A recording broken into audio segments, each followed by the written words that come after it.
आज नई बार डिजिटल की टीम ने रुख किया रफीकी एयरबेस का, जहां पाकिस्तानी फिजाइया के जेर इस्तेमाल तैयारों को नुमाइशी तौर पर दिखाया जाता है। ये उस दिन की याद है जब वतन अजीज के सपूतों ने दुश्मन को शिकस्त दी और एक ऐसी जंग जीती कि दुश्मन की आने वाली नस्लें इसको याद करने पर मजबूर हैं। 6 सितंबर, वो दिन जब दुश्मन ने रात की तारीखी में हमला किया, लेकिन शायद भूल गया कि इस धरती के जवान मादरे वतन की हिफाजत के लिए सोते नहीं। सितंबर 6 जो पाकिस्तान का यौमे दिफा है। सितंबर भारतीय सेना का वो यौमे तबाही है। स्याही रात की छटने को थी, होना सवेरा था। स्याह कल्बों की किस्मत में मगर लिखा अंधेरा था।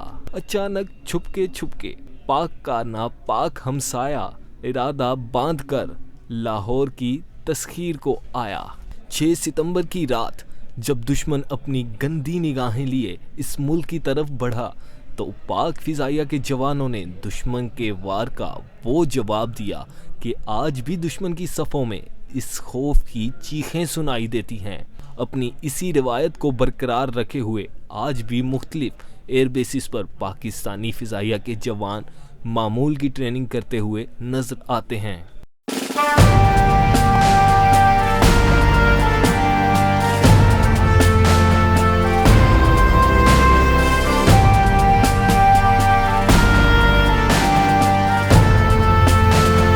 नई बार डिजिटल की वीडियोस देखने के लिए हमारा चैनल सब्सक्राइब करें और बेल आइकन पर क्लिक करना मत भूलिएगा।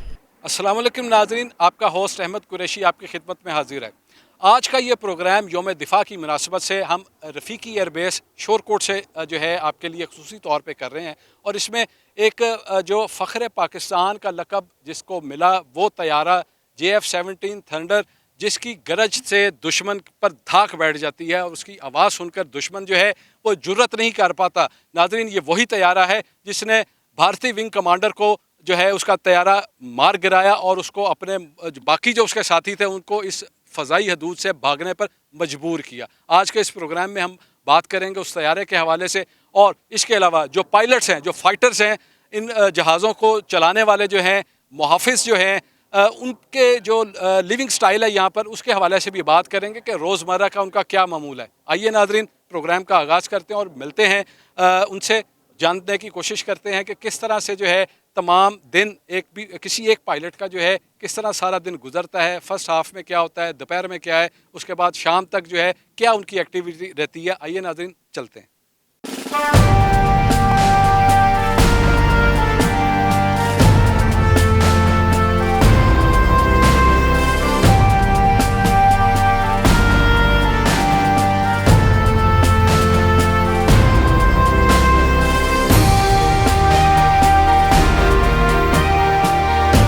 पाक फिजाइया के जवान जहाज की उड़ान भरने से पहले बाकायदा तौर पर तैयारा असाइन करवाने के अमल से गुजरते हैं।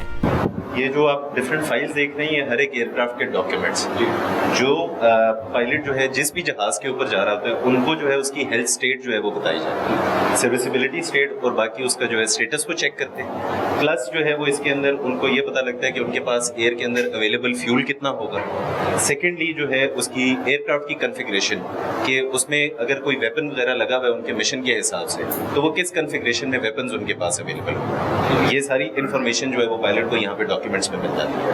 इसके बाद मनारात डायरेक्ट करने के बाद इंफॉर्मेशन देने के बाद एयरक्राफ्ट जी, उसके बाद डायरेक्टली जो है वो एयरक्राफ्ट के ऊपर जाएंगे, एयरक्राफ्ट पे अपनी जो है वो इंस्पेक्शन करेंगे और उसके बाद जो है वो स्टार्ट अप करेंगे, स्ट्रैप अप। एंट्री के बाद रनवे की तरफ जाना और रनवे से 3 किलोमीटर पीछे गाड़ी से उतरकर पैदल सफर करते हैं।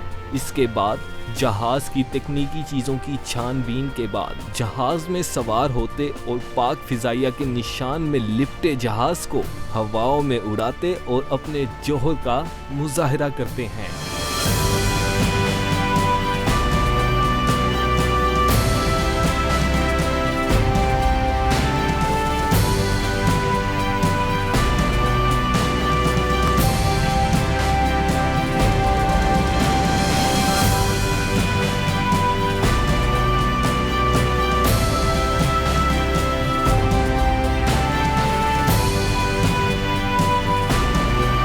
जहाज़ यहाँ पर जो है किस तरह से खड़े होते हैं? हैंगर्स अलग अलग हैं उनके?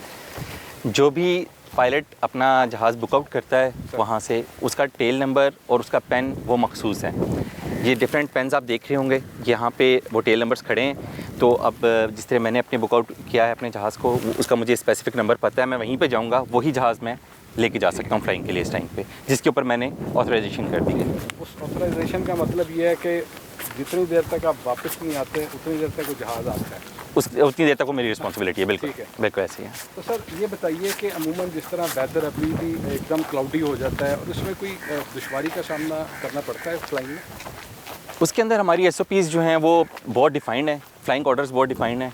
उसके अंदर हम अपने मिशंस को टेलर इससे कर देते हैं कि वेदर कोई भी हो, हम ऑल वेदर ऑपरेशंस कर सकते हैं, और डे हो या नाइट हो, Pakistan air force is ready to undertake any type of mission. There is no problem with these clouds, there no problem. JF-17 aircraft जो है वो state of the art aircraft है। इसकी एवियोनिक्स, इसके फ्लाइट कंट्रोल्स, इसकी वेपनरी, आप इसको दुनिया के किसी भी एयरक्राफ्ट से कंपेयर कर सकते हैं। इसके अंदर स्टैंड ऑफ वेपन्स की कैपेबिलिटी है, इसके अंदर बियॉन्ड विजुअल रेंज मिसाइल्स की कैपेबिलिटी है। JF-17 के पास इस टाइम दुनिया की मॉडर्न तरीन वेपन्स हैं जो एयर टू एयर और एयर टू ग्राउंड के अंदर आउट क्लास रेंजेस देती हैं, आउट क्लास परफॉर्मेंस देती हैं। आपने 27 फरवरी का इंसिडेंट देखा होगा, उसके अंदर JF-17 एयरक्राफ्ट ही थे जिन्होंने दुश्मन का बहुत ज़बरदस्त किस्म से मुकाबला किया, और हमने दुश्मन के अहदाफ को भी निशाना बनाया, और हमने बॉर्डर भी क्रॉस नहीं किया। पाकिस्तान एयरफोर्स का मोटो ये है कि हमने अपने मुल्क को, उसकी सरहदों को किसी भी दुश्मन की किसी भी तरह के मोटिव से दूर रखना है। इसके लिए हमें उन्हें खाना खिलाना पड़े या चाय पिलानी पड़े, नहीं, वो वी आर ऑलवेज रेडी। आपको पता है भारत ने हमेशा हल्की फुल्की मौसीकी की कोशिश की है, चाहे वो किसी और मुल्क की एमा पर की हो, वो भारत बाज नहीं आएगा। ये ओछे हथकंडे जो हैं, चूँकि उसको हज़म नहीं हो रहा कि पाकिस्तान जिस तेज़ी से तरक्की कर रहा है हर शोबे में, तो यकीनन वो कुछ ना कुछ इस तरह की जो है। अब बहरहाल सर, अब मेरा ख्याल है कि हम हैंगर पे आ गए हैं, प्लेन अंदर खड़ा है। अब ये बताइए कि आपका जो मिशन है कितना ड्यूरेशन उसका क्या होता है? इसकी ड्यूरेशन वेरी करती है 45 मिनट से 1.5 घंटे तक, डिपेंडिंग अपॉन हमने कौन सा मिशन करना है, उसके अंदर हम लोगों ने कौन सा प्रोफाइल करना है, कौन कौन से ऑब्जेक्टिव्स अचीव करने हैं, ये इसके ऊपर वेरी करता है। लाइक अभी मैं जिस मिशन पे जा रहा हूँ इसकी ड्यूरेशन 1 आवर है। जो आर्म फोर्सेस हैं they are just like a family. इसके अंदर हम लोग बिल्कुल भाइयों की तरह एक दूसरे के साथ रहते हैं। हमारा खाना पीना, हमारी ट्रेनिंग इस तरह की है जिसके अंदर हम लोगों ने हमेशा एक दूसरे का साथ दिया है, और बहुत छोटी उम्र से हम लोग अपने घर को छोड़ देते हैं और एक दूसरे के साथ शिफ्ट हो चुके होते हैं एक तरह से। इसकी इंस्पेक्शन जब मुझे फ़ाइल हैंडओवर हुई है तो इसका मतलब है कि from engineering side it is all clear, लेकिन एज आ प्रॉपर आप कह लें कि हमारे प्रोसीजर्स हैं कि एक पायलट ने जहाज़ में बैठने से पहले प्री फ्लाइट इंस्पेक्शन करनी होती है, जिसके अंदर वो कुछ एरियाज़ हैं जिसके अंदर वो अपनी तसल्ली करता है कि ये जहाज़ उन सारी प्रॉब्लम से क्लियर हैं, और इसके अंदर डिफरेंट चेक्स हैं जो पायलट्स के लिए मेंशन हुए हैं, तो वो पायलट ने ही उनके चेक्स परफॉर्म करने हैं। सर बताइए कौन से ऐसे पॉइंट्स हैं जिसको आप चेक करेंगे? इसके अंदर सबसे पहले ये जितने पैनल्स हैं ये प्रॉपरली फ्लश्ड होने चाहिए, लॉक होने चाहिए। इसके अलावा जो पिटोज़ हैं इनके सारे ये होल्स वगैरह हैं ये क्लियर होने चाहिए इसके अंदर से। जनरल सिक्योरिटी ठीक होनी चाहिए जहाज़ की। इसके अलावा यहाँ पे नीचे लैंडिंग लाइट, टैक्सी लाइट लगी हुई है, ये बिल्कुल इनके ऊपर कोई स्क्रैचेस नहीं होने चाहिए, कोई चीज़ टूटी हुई नज़र नहीं आ रही होनी चाहिए। लैंडिंग गियर है, टायर की कंडीशन है कि वो क्या है। इसके अलावा यहाँ पे आप पैनल्स चेक कर रहे हैं, इसको मैं टैप करके चेक कर रहा हूँ ताकि प्रेशर से कहीं एयर में खुल ना जाए। सबसे इम्पॉर्टेंट एरिया है ये इंजन इनटेक, जिसके अंदर इंजन लगा हुआ है, ये पूरा ये एरिया बिल्कुल क्लियर होना चाहिए। इसके अंदर अगर मामूली सी भी कोई चीज़ पड़ी होगी तो इंजन स्टार्ट के बाद वो इंजन को डैमेज कर देगी। तो इसकी इनटेक जो है, इंजन इसकी लाइफ है, और उसके हमने क्लियर करना है, पायलट की रिस्पॉन्सिबिलिटी है।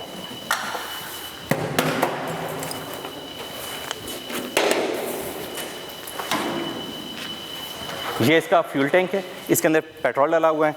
ये इसकी कैप है, इसको सिक्योरिटी के लिए चेक किया। इसके बाद इसकी जनरल आउटलुक चेक की कि कोई डैमेजेस तो नहीं है, इसकी हेल्थ ठीक है। ये लॉन्चर्स हैं जिनके ऊपर मिसाइल्स लगते हैं। फ़िलहाल मैं ट्रेनिंग मिशन पे जा रहा हूँ इसलिए इसके ऊपर कोई मिसाइल नहीं लगा हुआ। कि जहाज़ के हम बैक साइड के ऊपर चलते हुए जा रहे हैं, यहाँ से डायरेक्ट शूट निकलता है जो लैंडिंग के बाद ब्रेकिंग का काम करता है, तो ये उसका कंपार्टमेंट सिक्योर होना चाहिए। ये टेल सेक्शन है जिसके अंदर कोई एफओडी वगैरह नहीं होनी चाहिए, क्रैक्स नहीं होने चाहिए। जनरल इसकी ओरिएंटेशन है। यहाँ पे ड्रैग शूट की पोजीशन मैंने चेक कर ली। इसके अलावा यहाँ पे नीचे कोई स्क्रैचेस वगैरह नहीं होने चाहिए।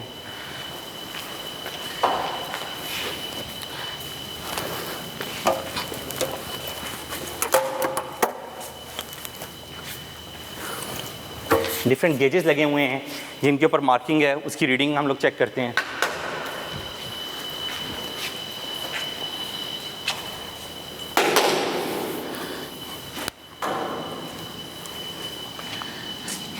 सेकंड साइड से इनटेक क्लियरेंस कर ली, लैंडिंग गियर की सिचुएशन देख ली, टायर कंडीशन चेक कर ली।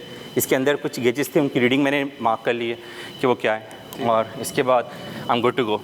ओके, आप चलें।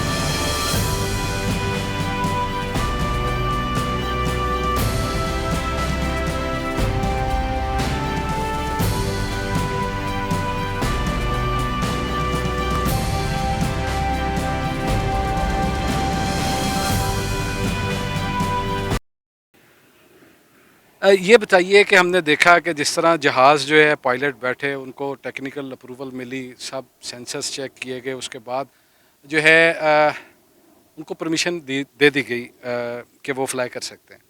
यहाँ पर क्या ऐसा स्पेशल अरेंजमेंट है कि परिंदे जो हैं, क्योंकि वो बहुत ज़्यादा हादसात जो हैं उन परिंदों की वजह से भी पेश आते हैं, इसके अलावा सफाई के हवाले से बताएं कि किस तरह आखिर हम उन परिंदों को दूर रख पाते हैं अपने इन जो रनवेज़ हैं, टैक्सी वेज़ हैं, हैंगर्स हैं, इसके अलावा पेन्स हैं, इन सब से दूर किस तरह रख पाते हैं? आपने बहुत अच्छा पॉइंट रेज़ किया है और आपके फोरम को यूज़ करते हैं मैं ये पैगाम भी देना चाहूँगा कि जो परिंदे हैं अगर वो जहाज़ से टकराते हैं तो किसी बहुत बड़े हादसे का बायस बन सकते हैं। और माजी में बहुत सारे ऐसे हादसात हो चुके हैं जिससे हमें पाक फ़िज़ाइया को जहाज़ों का और पायलट्स का नुकसान उठाना पड़ा है। तो हम जो पायलट्स से आपको फाइटर स्क्वाड्रन्स नज़र आते हैं, हम फोर फ्रंट पर नज़र आते हैं, लेकिन हमें यहाँ तक पहुँचाने में बहुत सारी एजेंसीज़ का हाथ होता है, जिसमें फ़्लाइट सेफ्टी स्क्वाड्रन है, QA स्क्वाड्रन है, और बहुत सारे लोग हैं जो दिन रात मेहनत करते हैं कि इन परिंदों को रनवे से दूर रखा जा सके। उसके लिए बहुत सारे एक्टिव और पैसिव मेजर्स ये लोग यूज़ करते हैं, जिससे इंसेक्ट एरेडिकेशन है, बर्ड कंट्रोल मेजर्स हैं, जो कि बहुत एक डिटेल्ड सब्जेक्ट है। लेकिन कहने का मकसद ये है कि ये वाकई हैज़र्ड है पाक फ़िज़ाइया के लिए, और बहुत सारे लोग हैं जो कि मेहनत करते हैं इनको दूर रखने के लिए, ताकि हमारा जहाज़ सेफ्टी से और एफिशिएंटली फ्लाई कर सकें।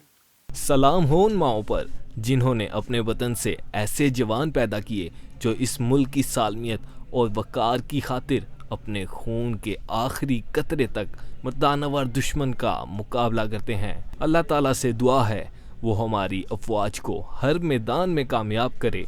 ये मुल्क, ये कौम बिलाशुबा इन अफवाज के साथ शाना बिशाना खड़े हैं। जब तक ऐसे जवान हमारी अफवाज में मौजूद हैं, इस अर्ज़ पाक का कोई बाल बेका नहीं कर सकता। सलाम हो उन माओं पर जिन्होंने वतन से ऐसे बेटे पैदा किए।